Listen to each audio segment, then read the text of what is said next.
마가복음 1장 19절 20절 두 절 말씀 보겠습니다.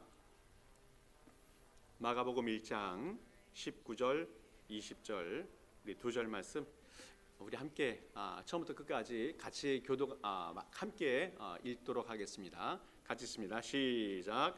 조금 더 가시다가 세베대의 아들 야고보와 그 형제 요한을 보시니 그들도 배에 있어 그물을 깁는데 곧 부르시니 그 아버지 세베대를 품꾼들과 함께 배에 버려두고 예수를 따라가니라.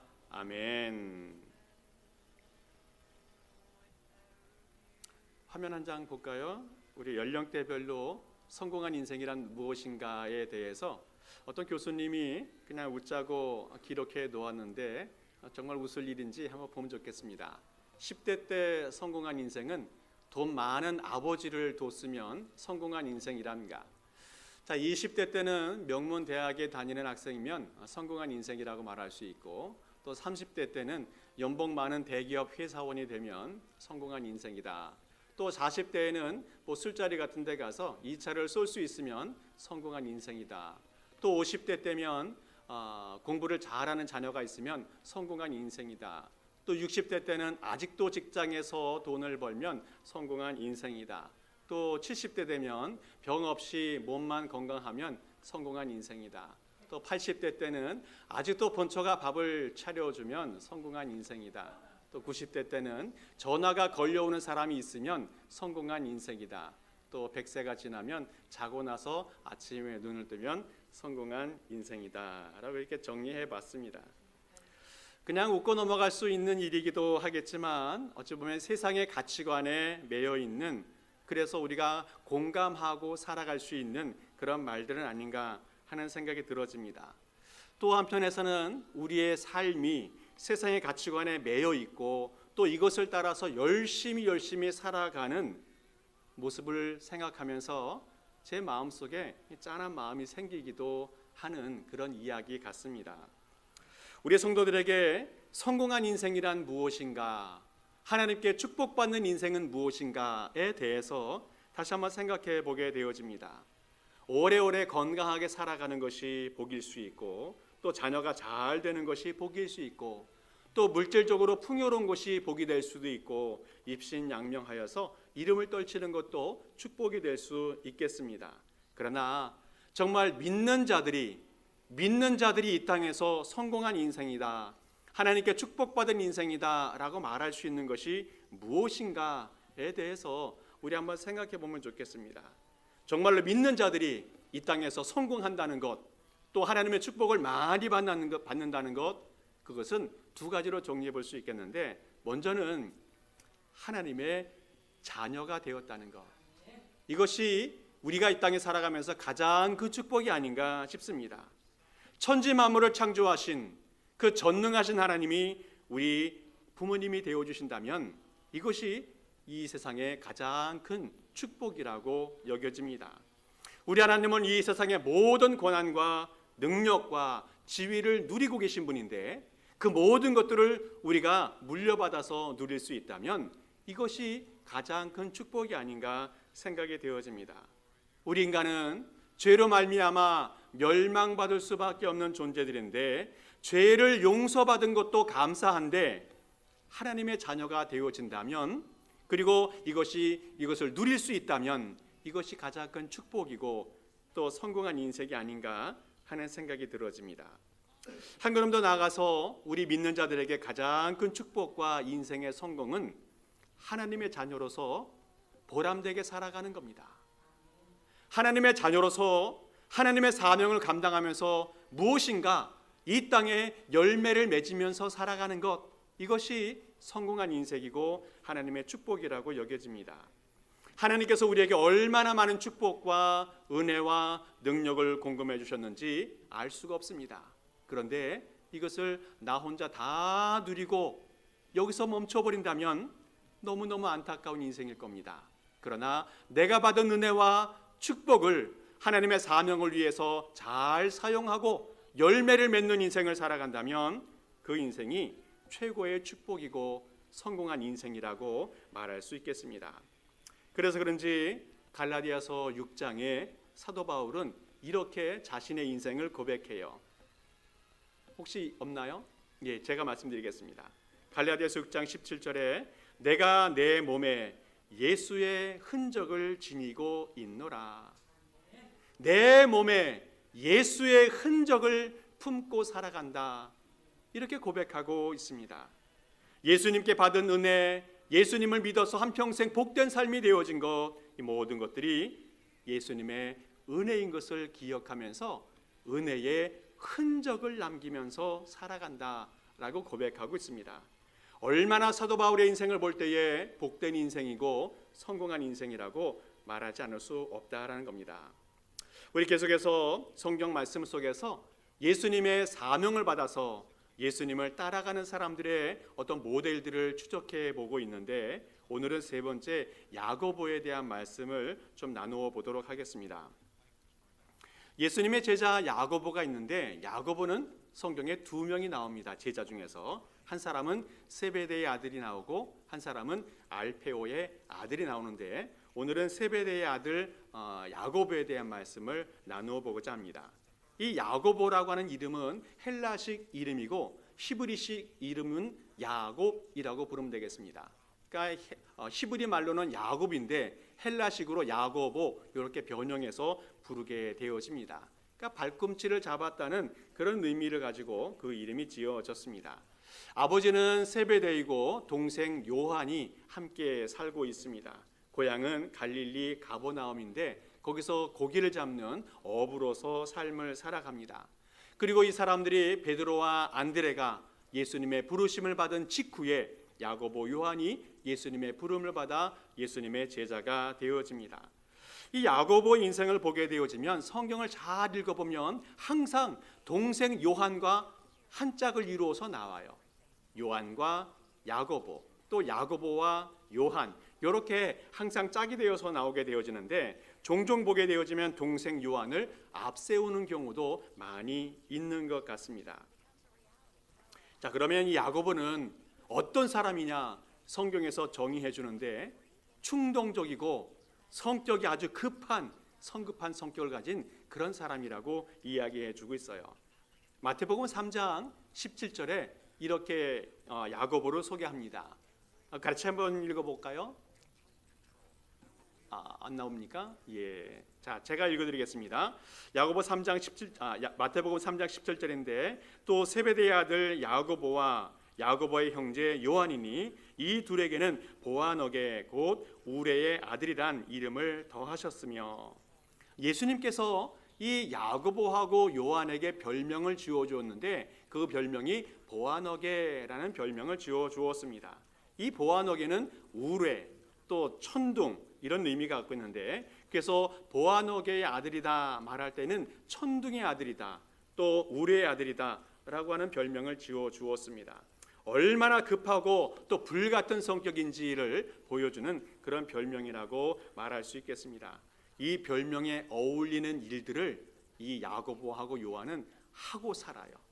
누가복음 9장에 보게 되어지면 예수님과 일행이 사마리아 땅을 지나가는 과정에 그 사마리아 사람들이 예수님과 제자들을 받아들이지 않고 거부하는 일들이 있었습니다. 그러다 보니까 이 야고보하고 요한이 예수님께 어떤 말을 하는가 하면 54절에 이렇게 이야기하고 있어요. 제자 야고보와 요한이 이를 보고 이르되 주여 우리가 불을 명하여 하늘로부터 내려 저들을 멸하라 하시기를 원하나이까. 어떻습니까? 우리를 거부하는 이 사마리아 땅에 하늘에서 불이 내려가지고 이 마을을 불태워버리고 모든 사람을 멸하게 했으면 좋겠습니까? 예수님께 물어봐요. 얼마나 충동적이고 성격이 급하고 또 자기를 해하는 사람들에게 복수하려는 복수심에 불타는 그런 모습을 보여주고 있습니다. 정말 천둥과 같은 그런 성격을 가진 사람이 이 야고보입니다. 사마리아 사람들은 유대 나라 사람들과 사이가 별로 좋지 않았습니다. 그 전부터 차별을 많이 받고 또 천대도 받고, 그러면서 이 두 관계는 적대 관계처럼 만들어져서 교류도 안 하고 말도 안 하고 또 지나가지도 않는 그런 땅이 되어져 버렸습니다. 그래도 하늘에서 불이 내려 이 땅을, 이 사람들을 다 멸하겠으면 좋겠습니까? 라고 말하는 것은 이 예수님의 제자 입에서 나오기는 적당하지 않은 그런 말 같습니다. 세상 많은 사람들이 일상을 살아가면서 의견이 달라서 충돌될 때도 있고 또 참지 못해서 분노할 때도 있겠지만 그 입에 저주를 쏟아내거나 또 이 땅의 모든 사람이 멸하는 것을 이야기한다는 것은 적당하지 않은 것 같아요. 그래서 예수님께서 그 사람들을 책망하시는 것을 보고 있습니다. 예수께서 돌아보시며 꾸짖으시고 예수님의 책망이 나와요. 예수님의 가르침이나 예수님의 삶을 비교해 보았을 때에 정말 상반된 모습으로 살고 있었기 때문에 그렇다는 겁니다. 또 하나 야고보에게는 어떤 사람인가 성경에서 이야기하고 있는데 야심이 많은 그런 사람이었다라고 성경에서 보여주고 있어요. 마가복음 10장 35절 이후에 이렇게 말씀하고 있습니다. 우리 교독하시면서 볼까요? 제가 35절 읽습니다. 세베대의 아들 야고보와 요한이 주께 나와 여짜오되 선생님이여 무엇이든지 우리가 구하는 바를 우리에게 하여 주시기를 원하옵나이다. 같이 읽겠습니다. 여짜오되 주의 영광 중에서 우리를 하나는 주의 우편에 하나는 좌편에 앉게 하여 주옵소서. 예수님께서 예루살렘에 입성하는 과정에 이 야고보와 요한이 예수님께 큰 청탁을 하는 그런 모습이 나옵니다. 야고보와 자기 동생 우리 둘이 예수님의 우편과 좌편에 앉아서 예수님의 영광을 함께 누리기를 원합니다 라고 이야기합니다. 이 야고보는 그때까지 예수님의 그 지위를 통해서 예수님의 그 능력을 통해서 뭔가 야심을 충족시키고 싶었던 사람이 이 야고보였습니다. 예수님을 통해서 세상적인 큰 지위를 얻고 자신의 야망과 꿈을 이루고 싶었던 사람이 이 야고보였다는 겁니다. 그때 예수님께서 이렇게 말씀하십니다. 38절에 예수께서 이르시되 너희는 너희가 구하는 것을 알지 못하는도다. 내가 마시는 잔을 너희가 마실 수 있으며 내가 받는 세례를 너희가 받을 수 있느냐.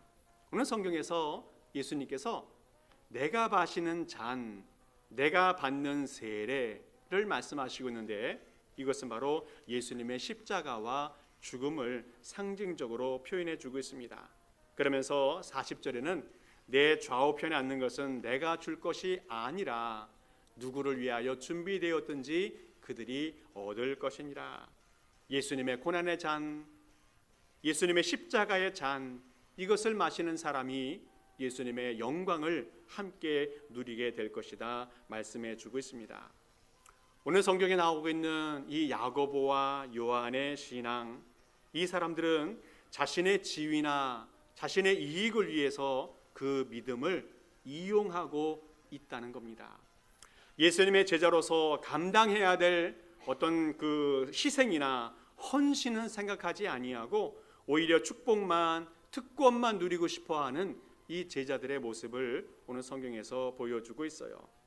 그러기에 예수님께서는 이 제자들에게 예수님의 고난과 또 죽음을 예고하면서 바른 신앙을 가질 것을 권고해 주고 있어요. 또 이 일 때문에 이 두 사람이 예수님의 특권을 요청하다 보니까 나머지 10 제자하고 갈등이 있어서 41절 보게 되어지면 10 제자가 듣고 야고보와 요한에 대하여 화를 냈다라고 이야기합니다.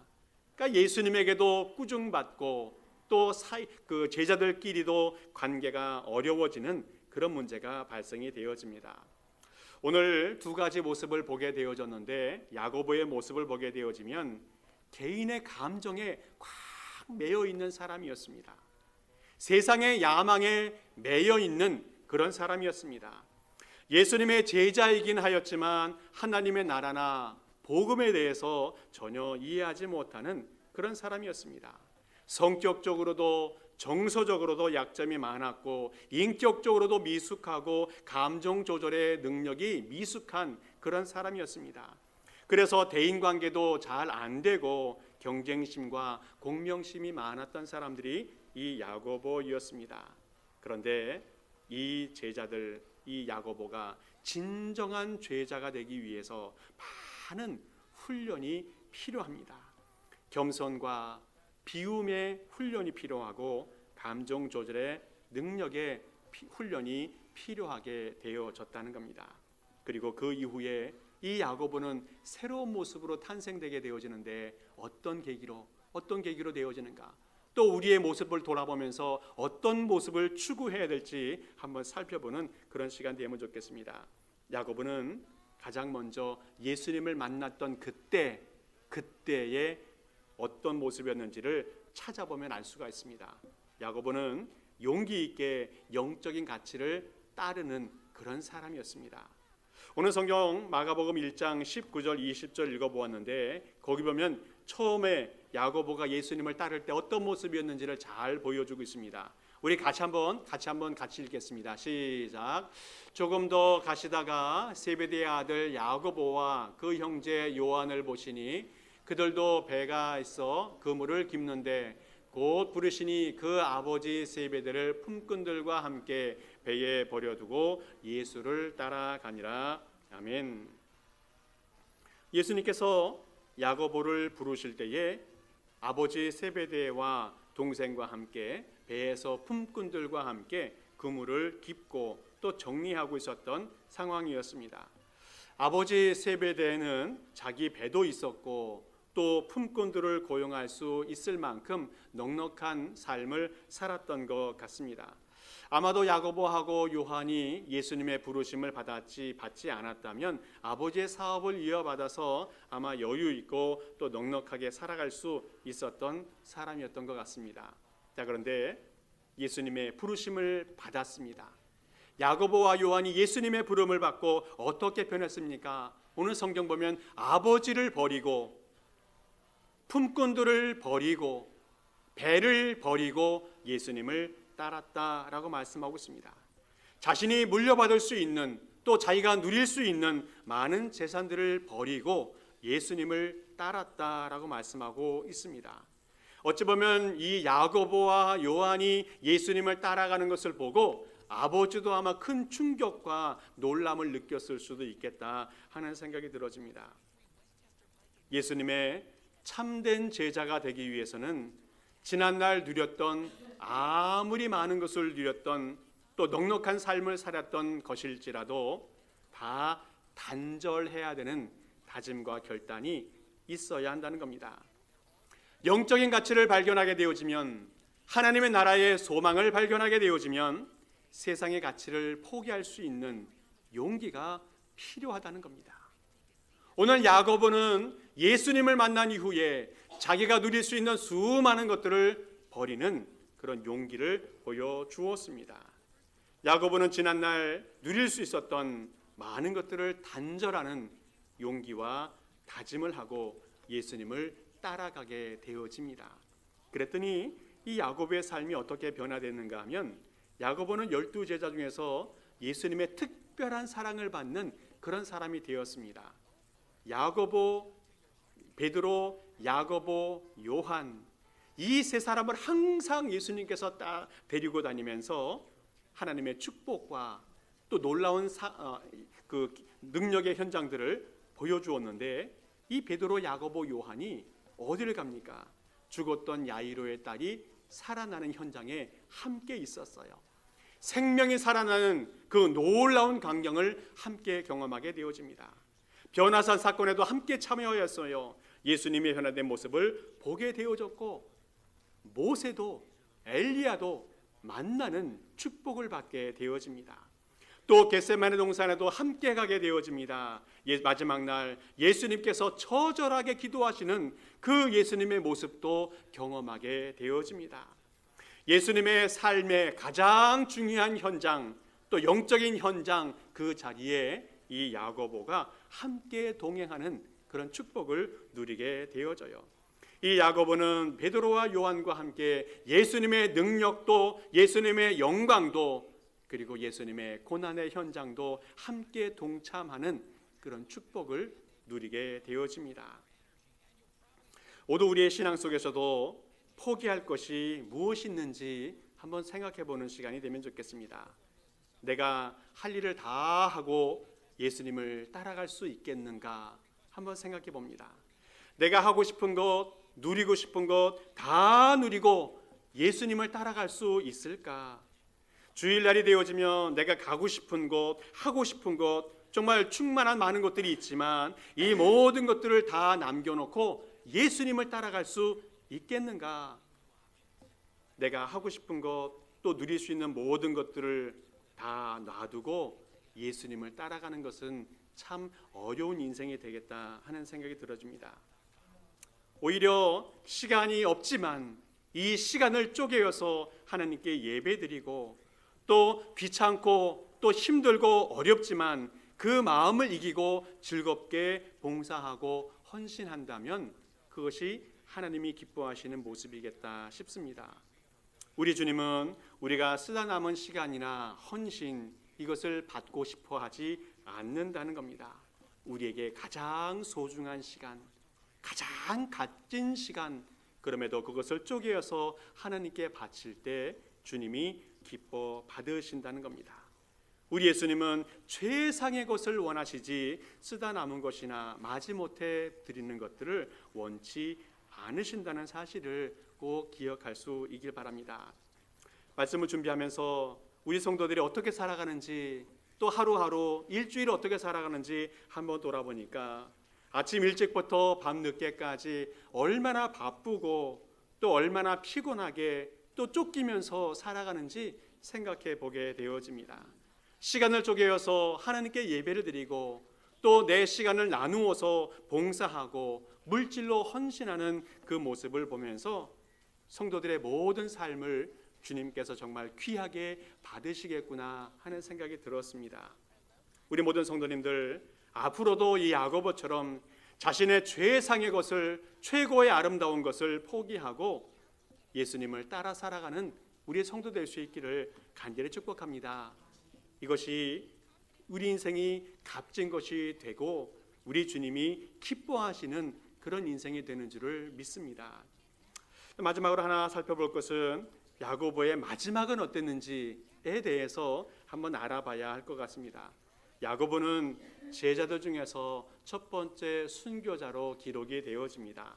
사도행전 12장 1절 2절 보게 되어지면 우리 같이 한번 읽어보겠습니다. 시작. 그때에 헤롯이 손을 들어 요한의 형제 야고보를 칼로 죽이니, 야고보는 예수님을 따라서 모든 것을 포기하면서 살아갔는데 자신의 목숨도 포기하면서 살아갑니다. 그래서 12제자 중에서 첫 번째 순교자로 남게 되어집니다. 12제자 중에서 성경을 찾아보면 마지막 죽음에 대한 소개를 하고 있는 사람이 단 두 사람이 나오는데 한 사람은 가룟 유다와 야고보입니다. 가룟 유다는 예수님을 팔아먹고 너무 후회하면서 자살을 하는 저주스러운 죽음이 기록이 되어져 있어요. 그리고 야고보는 예수님을 정말 잘 따라가다가 영광스러운 첫 번째 순교자로 남게 되는 기록이 나오게 되어집니다. 그만큼 이 야고보는 믿음의 흔적을 남겼던 그런 제자였다는 것을 알 수가 있습니다. 오늘 성경 보게 되어지면 헤롯이 야고보를 순교하게 했다고 하는데 헤롯이 왜 다른 제자들보다도 이 야고보를 체포하고 살해했을까 생각해 본다면 아마도 야고보는 열정이 있는 사람, 야망이 있는 사람, 그리고 뛰어난 지도자이었기 때문에 그는 항상 하나님의 말씀을 외치고 뜨겁게 전도하고 열정을 가지고 선교하면서 살았던 사람이기 때문에 이 헤롯이 이 야고보의 입을 막고 싶었던 것 같습니다. 그래서 가장 먼저 순교의 길을 걷게 했어요. 또 기록을 보게 되어지면 당시 예루살렘 교회가 놀랍게 부흥하고 성장하는 역사가 있었었는데 이것이 이스라엘의 독립운동으로 오해가 되었습니다. 그래서 헤롯이 두려운 마음이 생겼어요. 헤롯은 로마 황제의 명령을 받아서 이 땅을 다스리고 있는데 사회가 혼란하게 되어지면 황제로부터 왕의 지위를 빼앗길 것 같다는 두려움이 있었습니다. 그래서 유대인들의 환심을 사고 또 인기를 얻기 위해서 본보기로 야곱을 잡아서 가두고 살해하게 되어집니다. 그러나 중요한 것은 이 야고보는 비록 죽었지만 죽음으로 끝나지 않았다는 겁니다. 전설을 보게 되어지면 야고보가 체포되어질 때 그를 고소했던 사람이 이 야고보의 용기와 신앙을 보고 감동이 되어져서 세례를 받고 이 예루살렘 교회의 일원이 되어집니다. 그리고 야고보와 함께 죽는 그런 삶을 살게 되어져요. 또 다른 전설에 의하게 되어지면 야고보는 오순절날 성령의 충만함을 받고 예수님께서 땅끝까지 이르러 내 증인이 되리라 하셨던 그 말씀을 따라서 정말 땅끝을 가게 되어집니다. 그 땅끝이 그 당시에 스페인을 말하게 되었는데 이 스페인 땅까지 가서 선교하면서 부흥의 역사를 만들어내게 되어져요. 이것이 부담스러워서 헤롯이 그를 잡아다가 목을 베는 참수형을 행하게 되어집니다. 그래서 그런지 그 땅 스페인 산티아고 콤포스텔라라고 하는 성전에 이 야고보의 시신이 묻혀 있다고 합니다. 그리고 스페인 교회는 아직도 이 야고보를 정말 중요한 지도자로 인정하고 있다고 해요. 말씀을 정리합니다. 오늘 성경에서 야고보의 삶을 보았는데 야고보는 인격적이나 또 성격적으로 봤을 때 흠과 티가 많았던 사람이고 부족함도 많았던 사람이었습니다. 야심이 참 많았던 사람이었고 복수심이 불탔던 그런 사람이었습니다.